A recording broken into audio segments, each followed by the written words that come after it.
முதல் மாலையா போடணும். அப்பதான் பெரியாருக்கு பக்தி நினைச்சுக்கிட்டு 5 மணிக்கு போறேன். கார் எடுத்துக்கிட்டு 5-6 பேர் எழுத்துக்கிட்டு நான் சிலைக்கு பின்னால போறேன். காரை கொண்டு போய் சந்தடி இல்லாமல் நிறுத்துறோம் காரை காலை 5 மணிக்கு. அப்போ ஒரு 50 வயசு அம்மா நல்லா குளிச்சுக்கிட்டு பட்டை போட்டுக்கிட்டு பெரியார் மூஞ்சிக்கு நேராக கும்பிட்டுக்கிட்டு இருக்கிறார்.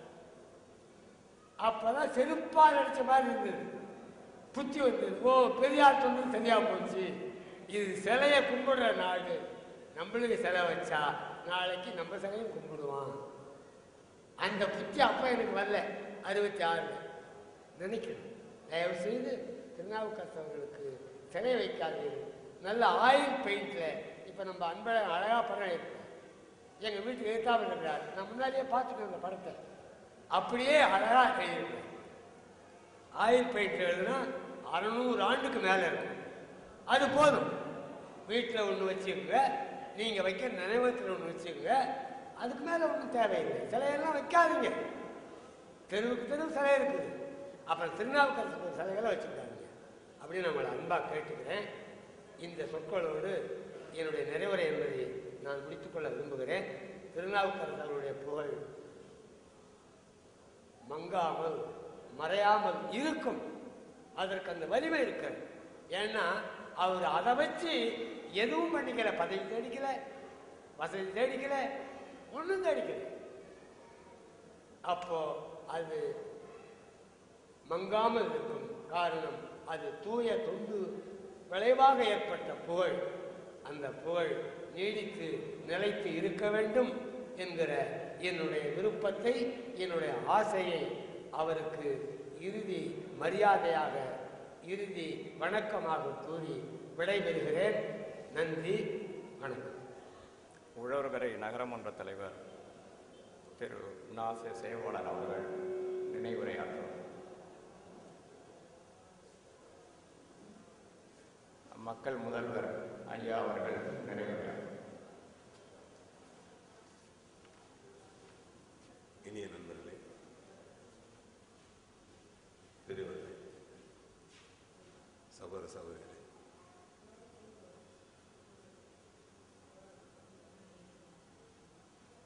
எங்களது இனிய நண்பர் தமிழ் தொண்டர்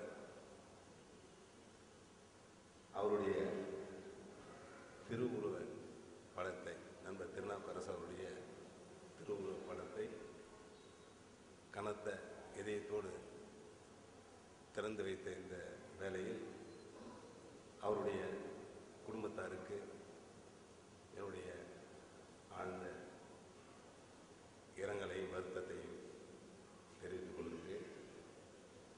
இந்த நிகழ்ச்சியின் மூலமாக நமது நண்பர் அவருடைய பெருமையை, அவருடைய நல்ல குணத்தை, பழகிய நாட்களில் நாம் தெரிந்து கொண்ட சிலவற்றை உங்களிடையே பகிர்ந்து கொள்வதில் அது அவருக்கு பெருமை சேர்ப்பதோடு நாம் தெரிந்து கொள்ள வேண்டியதாகவும் இருக்கும் என்று நம்புகின்றேன், எண்ணுகின்றேன். நண்பர் அவருடைய இறப்பு என்பது நாம் யாரும் எதிர்பார்க்காத ஒன்று. திடீரென்று ஏற்பட்ட விபத்தால் அவருடைய இறப்பு நிகழ்ந்தது. இந்த இறப்பின் மூலம் நமக்கு ஒரு பெரிய இழப்பு என்றாலும் அவருடைய குடும்பத்தாருக்கு மிகுந்த ஒரு பேரிழப்பாகும். இங்க சொன்னது மாதிரி அவர் ஒரு குழந்தை மாதிரி, ஒரு இளைஞர் மாதிரி சுறுசுறுப்பாக எப்படி இருந்தார் என்பதை நாம் அனைவரும் நன்றாக அறிவோம். எவ்வளவு வேகமாக செயல்பட்டார் என்பது கூட நாம் அனைவரும் அறிந்த ஒன்று. நாங்கள் பேசிக்கிட்டே இருப்போம். திடீர்னு ஒரு குத்துவார். எங்கள் நண்பர்லாம் குத்தாதையா, வலிக்கையா, நீ வேறையா நாங்கள் வேறையா அப்படின்வாங்க. என்ன நீ வேற? ஓ, இந்த வயசுல நான் எப்படி இருக்க பாரியா, நீனா ஓடுற அப்படின்னு வரு. அப்படி ஒரு சுறுசுறுப்பு. அப்படி தன்னுடைய உடம்பு எப்படி வைத்துக் கொள்ள வேண்டும், நான் எவ்வளோ ஆரோக்கியமாக இருக்கிறேன், நீ இந்த வயசில் என் கூட இருக்கிற, நீ எப்படி இருக்க பாரு அப்படின்னு சொல்லக்கூடிய நிலையில் இருப்பார். அப்படிப்பட்டவர் அவ்வளவு சுறுசுறுப்பாக இருந்து கொண்டிருந்தவர் திடீரென்று ஒரு விபத்தால் இறப்பு என்று எண்ணும் பொழுது அது நமக்கு மிகுந்த வேதனையும் வருத்தத்தையும் கொடுக்கக்கூடிய ஒன்றாகத்தான் இருக்கின்றது. அவரை பற்றி நீங்கள் எல்லாம் நன்றாக அறிவீர்கள். எல்லோருக்கும் நன்கு தெரிந்தவர். எனக்கு பல ஆண்டுகளாக நெருக்கமான நட்போடு இருந்தவர். அவருடைய சொன்ன மாதிரி அவருடைய முதல் மனைவியோடு கதிராமத்தில் இருந்த பொழுதெல்லாம் அவருடைய வீட்டிற்கு நான் காலையில் செல்வேன். தேநீர் அருந்துவது உண்டு. அப்படி அது மாதிரி ஒரு நிலையிலேயே எங்களுடைய பழக்கமெல்லாம் இருந்து கொண்டிருந்தது.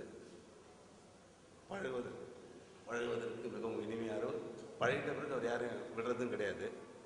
அது மாதிரி நீங்கள் சொன்னது மாதிரி யாரை பார்த்து இவருக்கு செய்யணும் செய்யக்கூடாது அப்படின்னு நினைக்கலாம் கிடையாது. எல்லோருக்கும் தன்னால் முடிஞ்சு செய்யணும் என்ற ஒரு எண்ணம் உள்ளவர். கூட எங்களுடைய அறிமுக பண்ணிய சொன்னார். அவருடைய நெருங்கிய நண்பர், அவருக்கு தெரியும். ஏன் எல்லாத்தையும் இழுத்து போட்ட பிறகு குறை சொல்கிறாங்களே அப்படின்னு நாங்கள் கூட கேட்போம். அடிக்கடி பேசும்பொழுது உங்களால் முடியல, ஏன் அதை போய் இழுத்து போட்டுக்கிறேன் அப்படின்னு சொல்லுவோம்.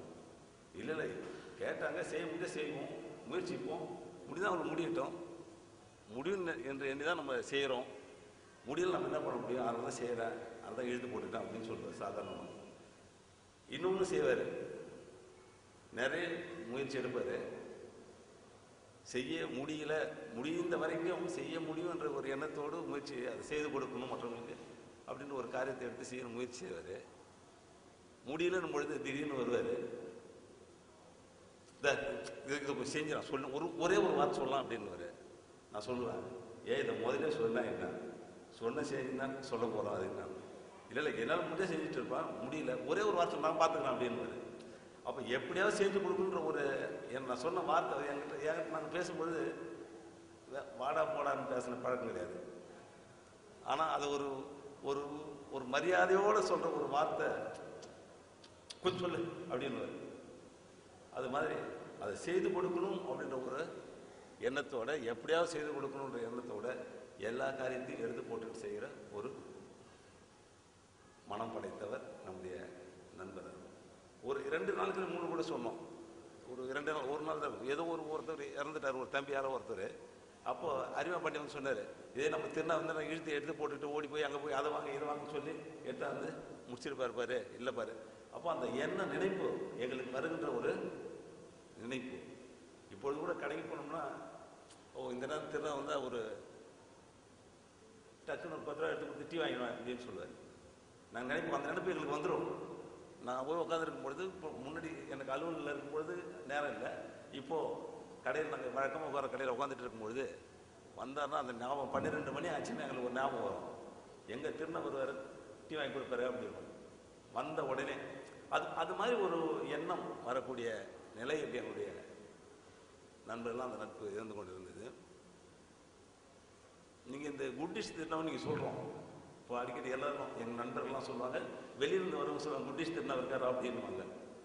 அந்த குட்டிஷ்ன்றது எப்படி வந்துன்னு பார்த்தீங்கன்னா உங்களுக்கு இன்னும் வேடிக்கை. அந்த கடை நாங்கள் எப்படி திறனவர், ஏன்னா முதல்ல ஒரு கடையில் இருந்து அப்புறம் தொழில் எல்லாம் செய்து வரணும் வளரணும் அப்படின்ற எண்ணத்தோடு வரும்பொழுது நாங்கள் அடிக்கடி ஒரு இனிப்பகத்துக்கு சொல்லுவோம். நிறைய இனிப்பு வாங்கி சாப்பிடுவோம், டீ குடிப்போம், தேநீர் வந்துட்டு வரும்பொழுது இது வழக்கமாக செய்வோம். திடீர்னு ஒரு நாள் அந்த திரையரங்கெலாம் அங்கே வந்து இது மாதிரி நம்ம ஒரு கடை ஆரம்பித்தோம். என்ன சும்மா வேடிக்கை பேசுகிற ஒரு பேச்சு தான், இப்படி ஒரு கடையை ஆரம்பித்தேன். என்ன ஏன் ஆரம்பிக்கூடாது, நம்ம வெளியில் வந்து இங்கேயே சாப்பிட்டுட்டு இருக்கோம், ஏன் நம்ம ஒன்று ஆரம்பித்தேன், என்ன ஏதோ ஒன்று செய்யலாமே, எங்கே செய்யலாம். எங்களுடைய நண்பர் ஒரு இடம் இருந்தது திரையரங்கு எதிர்க்கே, அங்கே ஆரம்பிக்கலாம், நல்லாயிருக்கும். ஒரு வேடிக்கை தான் பேசிட்டு வந்தோம், வேடிக்கையாகவே தொடங்கணும். ஆனால் இன்றைய வரைக்கும் நம்முடைய நண்பருக்கு குட்டிஷ் திருநாவுன்ற ஒரு பேரையும் அந்த வேடிக்கையாக தொடங்கப்பட்ட அந்த ஒரு இனிப்பகம் கொடுத்துட்டு இருக்கு. ஒரு வேடிக்கை தான் அந்த கடையில், அதன் மூலமாக நண்பர்களுக்கு அங்கே இருந்துட்டு உதவி செய்கிறது, தினமும் அங்கே இருந்துட்டு பார்க்கறது, எப்படிப்பட்ட முடியாத காரியம் நினைச்சாலும் அதை முடிச்சு கொடுக்கின்ற ஒரு எண்ணம். எப்படியாவது